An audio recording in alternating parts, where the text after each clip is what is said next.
Hey guys, in Practical Gaming, and there's been a lot of debate about the Switch Lite announcement as well as the subsequent improved Switch model, which they announced within 4 or 5 days of each other. Now, some people think the Switch Lite is just a lightweight Switch that isn't really worth buying, whilst others think it's kind of a cute way to reinvent the Switch and bring back that sole handheld gaming experience. Now, I had some initial thoughts on the Switch Lite when the video came out, but after stewing on it for a couple of days and really going over all the facts, this could be a really smart move by Nintendo, despite the fact that they have announced the improved Switch model. The reality is, a lot of us Nintendo fans are die-hard Nintendo fans, so whatever they push out, we're probably going to buy anyway, whether it's Amiibos, Joy-Cons, or Pokeball game controllers. I actually think that the Nintendo Switch Lite could target a wider range of people than we expect. I was reading Kotaku the other day, and they referenced a Japanese poll done on the website called Insight, which showed basically what the general public in Japan were thinking about the Nintendo Switch Lite. From that poll, 17.9% said, I already have a Switch, but I'm going to buy the Lite, and 29.4% said, I don't own a Switch, but I will purchase a Lite. Granted, this poll may have been done before they announced the improved Switch model, but this is 47.3% of people saying that they would buy the Switch Lite, which isn't the majority, but it shows a clear divide between people who want to buy the Switch Lite and people who don't. Now, there's a lot of things to consider when buying a new console, but I'm going to try and shrink it down to these 3 points, which I think will pretty much make or break the success of this console. The first thing is the price, because of course that's one of the main things you think about when making a purchase like this. It is priced at $200, which is a hell of a lot cheaper than the Nintendo Switch, and will appeal to a lot of people, especially those who already own a Switch. Say for example, you own a Switch at the house and you want to get some for your kids, but you don't really want to shell out the full price for the flagship console. You don't really want to have that many docks everywhere. Well then, the Switch Lite could potentially be for you. Or if you've never really seen yourself as a sit down and play kind of gamer who's traveling a lot, well then it does make a lot of sense to get the Lite because it's lighter, cheaper, and it's easier to carry with you. Now, the Switch is obviously portable as well, but with a smaller, less heavier, more compact, cheaper and easier to carry option on the market, this isn't a bad choice to go for, and with all that money saved, you could use that to buy more games. Of course, you lose some features like the motion sensing and the HD rumble feature, but for $100 cheaper, I feel like these are necessary sacrifices to make. So to be fair, I do love me a good rumble feature. Let's look at it from this perspective as well.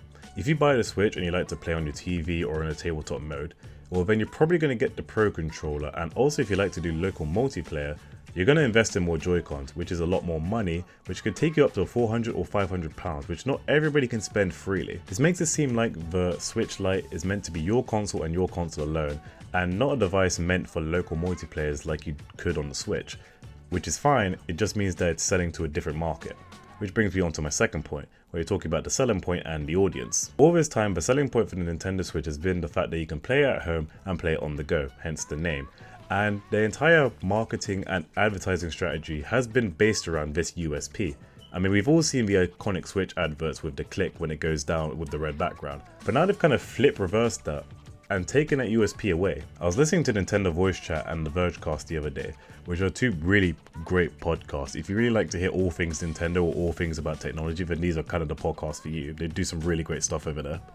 And Dia from the Vergecast and Pierre from NVC was talking about how it's still called the Switch, like it's in the name of the Switch Lite, yet it doesn't have the unique selling point that made the Switch what it is. This is a valid point, but at the same time, I don't think that'll have a huge bearing on whether people will buy the console or not, because I think they're definitely targeting different people. At least that's how it looks to me. Also, on a quick side note, I really wish they called it the Lite Switch instead of the Switch Lite. It would have been awful branding and the name's not great at all, but I feel like it's a bit of a missed opportunity there. Getting back to the topic, it really does come down to, do you use the TV and the tabletop stand that much when you're using the Switch? And even if you do, it's a question for Nintendo of, if you have a Switch Lite and a Nintendo Switch at home, how does the game save data transfer over from the Switch at home to your Nintendo Switch Lite?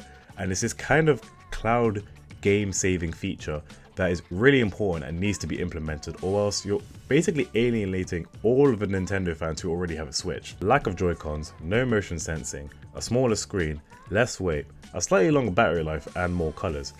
Is that really worth paying $100 less? Now, I briefly mentioned the Joy-Cons, and this brings me on to my last and probably the most important factor about the Nintendo Switch Lite, which is Joy-Con drift. It's no surprise that a lot of the community have suffered from Joy-Con drift, which is where some debris gets stuck in the mechanism, and even though you're not touching it, the Joy-Con will just naturally drift in a different direction. Now, this is obviously a big problem, but what's worrying is they still haven't fixed it. Literally to this day, there is problems of Joy-Con drift plaguing the internet, and this is something that could really make or break the Switch Lite if they don't fix it. Considering there are no detachable Joy-Cons, it does remove the issue of wireless connection and having to calibrate it to the Switch.